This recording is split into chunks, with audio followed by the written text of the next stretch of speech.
Vice-Chancellor Craig. Good evening, everybody. Good evening. I'm really pleased to be here, although it is difficult to speak to a motion such as this. Should Britain leave the EU? I would have thought for any right-minded person the answer was absolutely clear and obvious, and the answer is yes, and as quickly as possible, because it's a disaster. It's a disaster. And I don't think Britain should just leave. I think Greece should leave. I think France should leave. I think Germany should. They should all leave. Because I want to try and just disabuse you of one thing.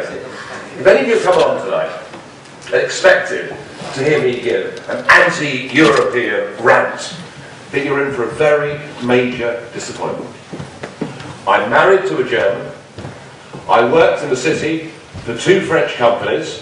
Okay, they both sacked me, but I tried not to. I've drunk more Rioja than most people alive and standing up in Britain today, and I love Europe! I love Europe!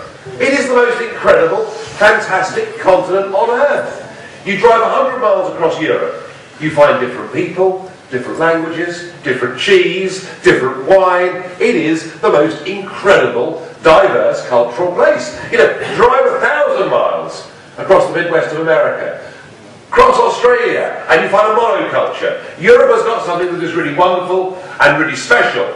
And sadly, all these individual nation-states are handing over their democracy, handing over their independence to a bunch of incompetent crooks based in Brussels at the European Commission, headed up by somebody who I did my bit to try and make famous, a man called Herman Van Rompuy, or Rumpy Pumpy, as he's better known to some. And the idea that these people represent something called Europe is a nonsense. So let's just begin there. Europe, the European Union, 2 completely different things. Now look, we need to understand why we have this European Union, why we are where we are, why it began. In the space of 31 years, we had these 2 absolutely horrific world wars. You know, the First World War, a ghastly military conflict. The Second World War, a global war in every sense, but of course with implications for civilians, through bombing, with the deliberate attempt to wipe out races of people in the Holocaust. I mean, genuinely awful, awful things. And it's not surprising that after the war, people said, we've got to try and stop this sort of thing from happening again. I mean, quite right. Of course we've got to try and stop this sort of thing from happening again.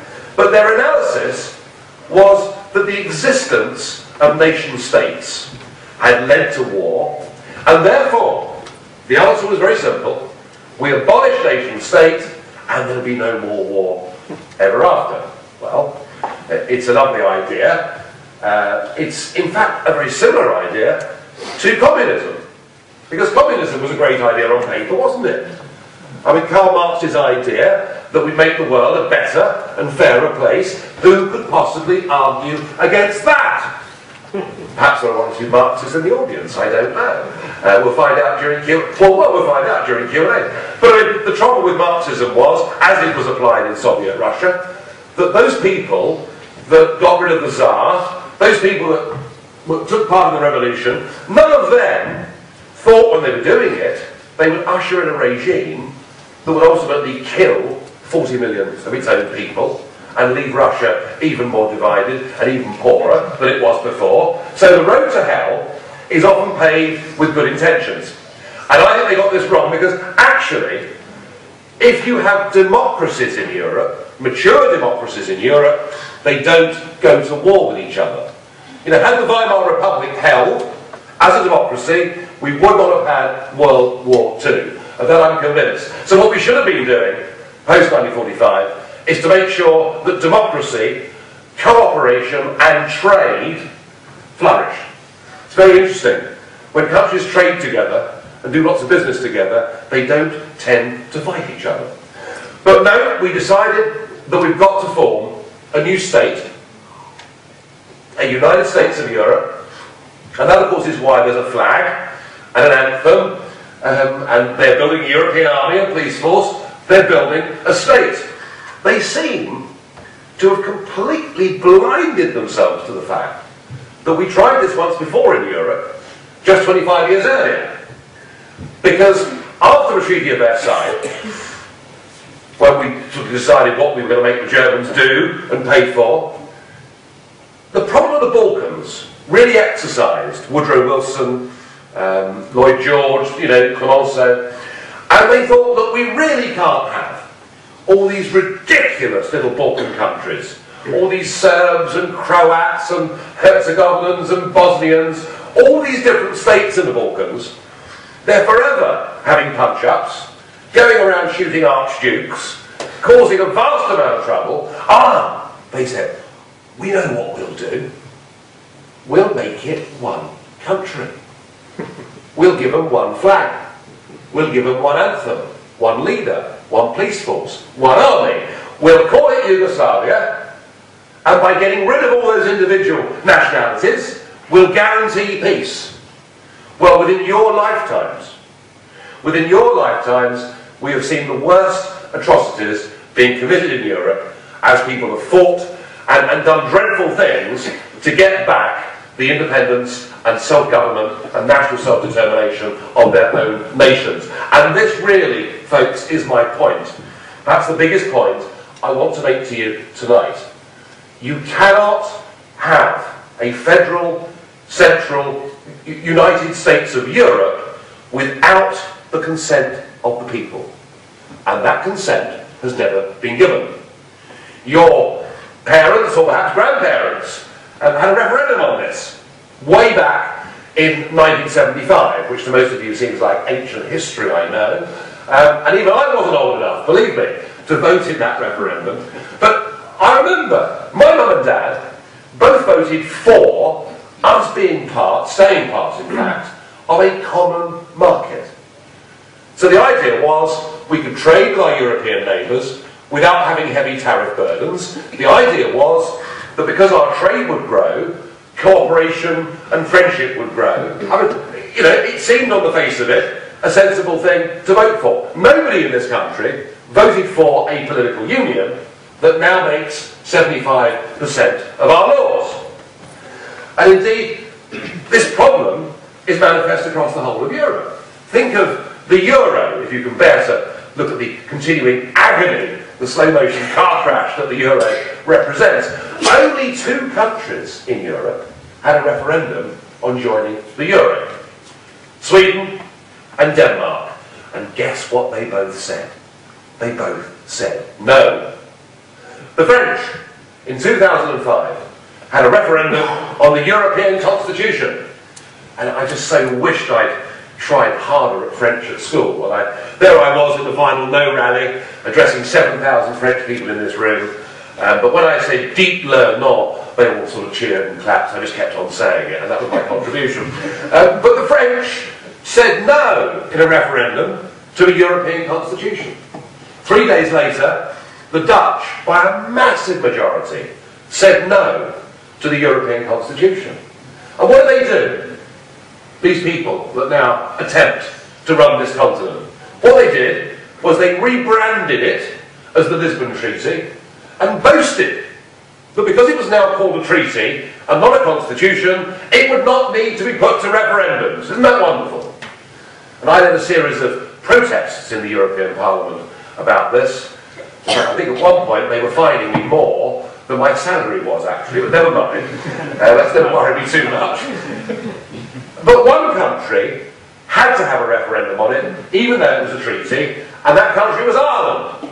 And Ireland said no. But that wasn't good enough. The Irish were told, you've made a terrible mistake, and you've got to vote again.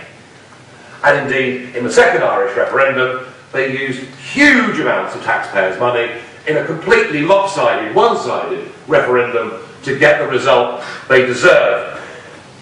Some will tell you, if a Tory came to speak to you, Damien Green or whoever it may be, although I can't really tell whether he's Tory, but actually, I can't tell any of them apart. I mean, they look the same, they sound the same, and on issues of major international importance and national importance, you frankly can't put a cigarette paper between them. You know, they're all the same people. Clegg, Cameron, the millipede as I call them, and they're all the same. They all come from the most incredibly privileged backgrounds. They all go to Oxbridge, and they all leave Oxbridge and become researchers. And then they become politicians. Not one of them has served in the army. Not one of them has risen up through the ranks of a trade union. Not one of them, as I did, has been to a bank to borrow money to set up a business. It's a scary, big thing in your life to go out there and do. None of them have got any connection with the real world. And whilst I'm far from perfect, I always say that I've got at least 20 years of experience in business before coming into this, and I spent 20 years working in the city, and I worked damn hard up until lunchtime every single day. So there's nothing to choose between them. They all believe we should be part of the European Union. They all think that having 75% of our laws made somewhere else is fine.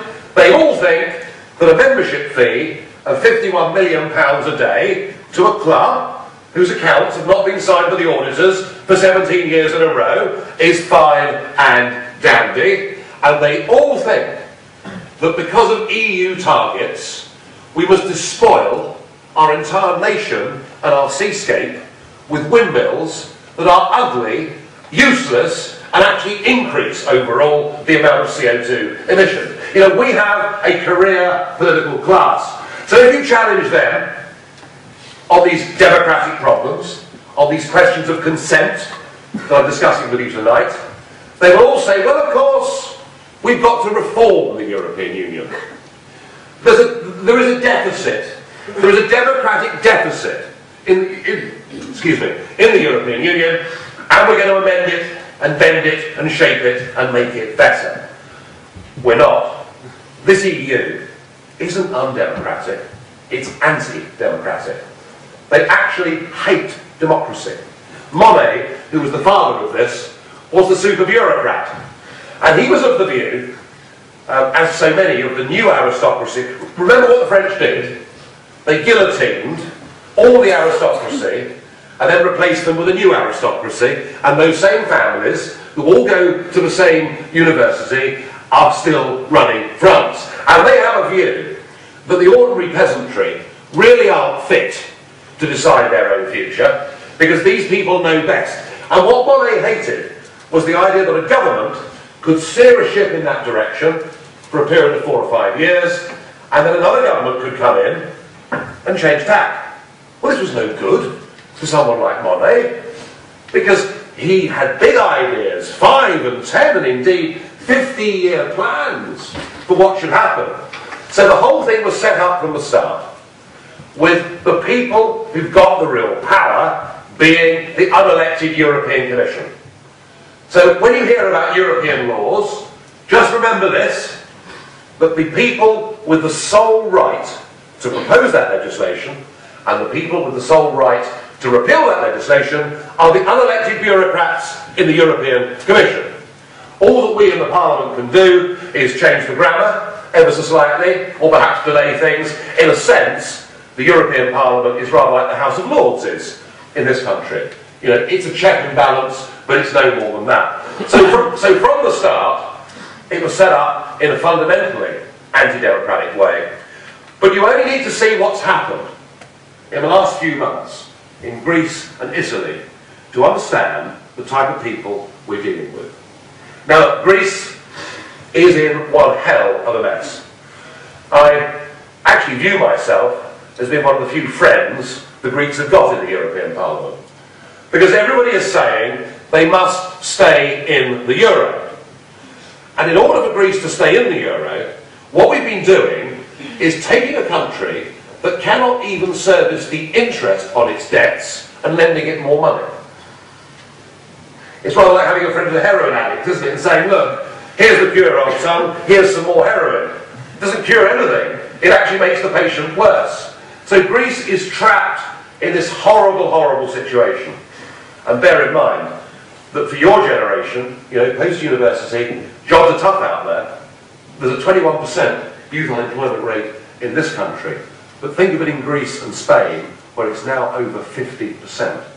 So things are grim. Things are very, very bleak indeed. But the Greek Prime Minister, the last Greek Prime Minister, Mr. Papandreou, did something that was completely unacceptable in the eyes of our bosses in Brussels. More unacceptable, actually, than anything I've ever done, which is going some, isn't it, really? And Mr. Papandreou said, I am going to put it to a referendum, so that the people of Greece can decide whether they stay part of the Eurozone or not.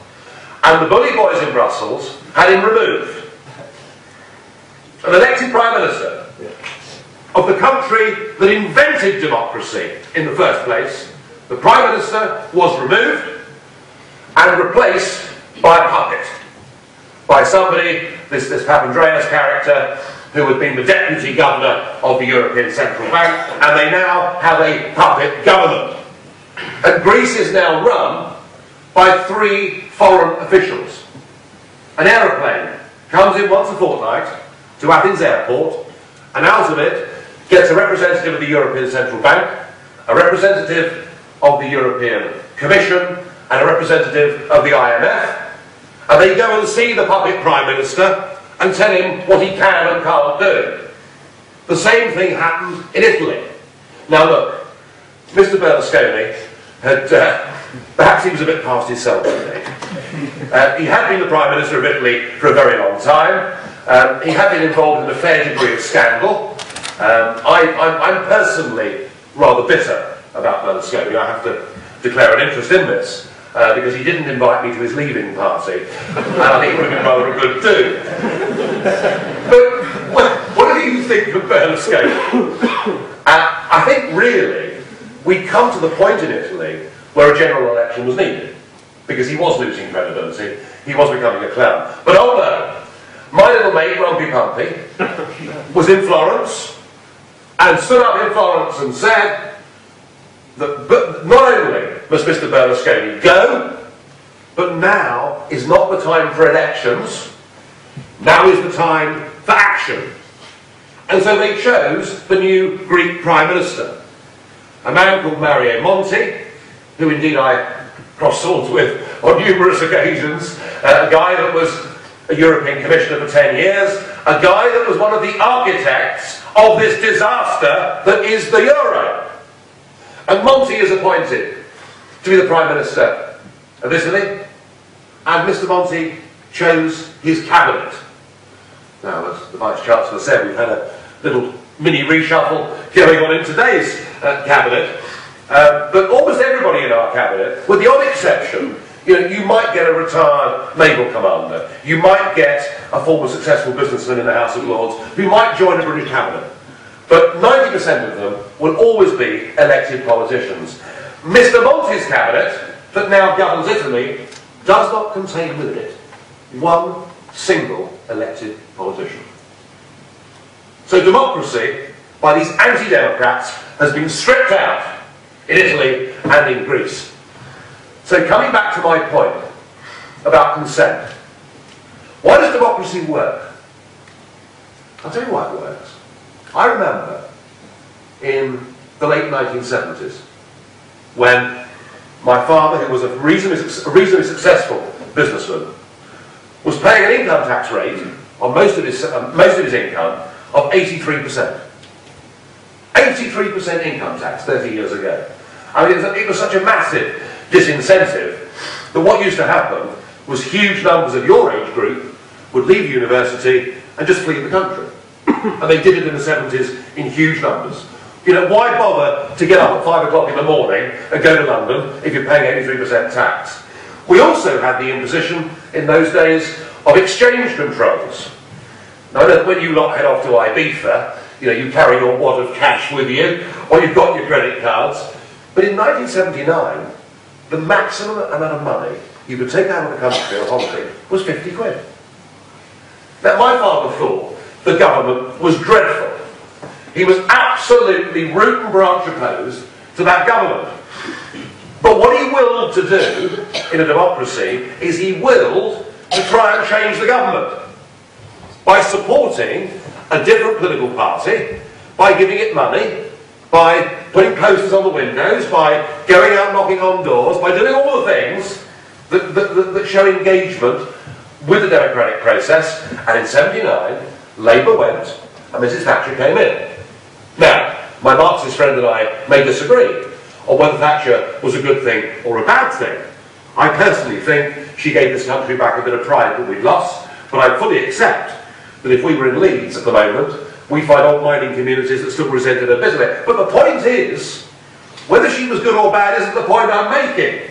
We chose her. We changed this country by the way in which we voted. And that, folks, is why democracy works. Because even if you hate the government, you've got the chance to change it. And to do so through the ballot box and through peaceable means. Now put yourselves in the minds of people of your age in Athens today. Okay? There is no democracy. It's gone. A puppet now runs the country. 3 foreign bureaucrats come in and tell the puppet what he may and may not do. General elections have now been rendered meaningless. A deflationary policy is now being imposed upon Greece that is driving her not into recession, but into depression. I don't think the British press are actually telling you how grim things in Greece are. It's not just the 50% youth unemployment rate, it's the fact that 1 in 4 families are now living what is reasonably considered to be the poverty line. It is that there are whole villages and towns where the whole high streets are boarded up and people have lost hope. People are getting desperate. But if they can't change that through the ballot box, if they have no means to be the masters of their own destiny, then all they can do is resort to civil disobedience, is resort to civil disorder. If you haven't got democracy, all you have got is civil disorder or violence or terrorism to change the future. And I really do think that if Greece is kept trapped inside this economic prison that is called the euro, there will be a revolution in Greece, maybe this year or next, and probably the army colonels will stage a coup and take the country over. And I think there's a risk that what you saw with the Arab Spring last year in North Africa, we will now see in the Mediterranean. Because the situation is the same in Portugal. It's the same in Italy. It's not dissimilar in Spain. So just as communism created the very opposite that it was intended to do, this project, designed to bring us all together, is actually sending people towards violence. And now we have German newspapers that write about Captain Schettino, you know, the guy from the Costa Concordia. German newspapers saying, well, of course, he showed himself to be a coward. All Italians are cowards. And they write about the Greeks in Bild, which is the German equivalent of the Sun. They say the Greeks are all lazy and they're all useless. And the Greek and Italian papers respond by caricatures of Angela Merkel wearing Nazi regalia. So far from peace and harmony, everybody in Europe now seems to hate each other. It's not working. The idea that we can take away democracy, the idea that we can run our economies centrally from Brussels, with the idea that one rule fits across the whole of Europe, is not going to work. So I think that we really should leave the European Union. I think we should do so amicably. It should be an amicable divorce.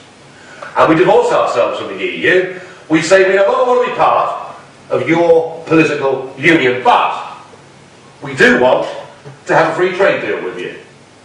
And recognising that we're your biggest export market in the world, recognising that the last trade balance figures for 2010 show a deficit of £49 billion, more that they sold to us than we sold to them, that shouldn't be a problem.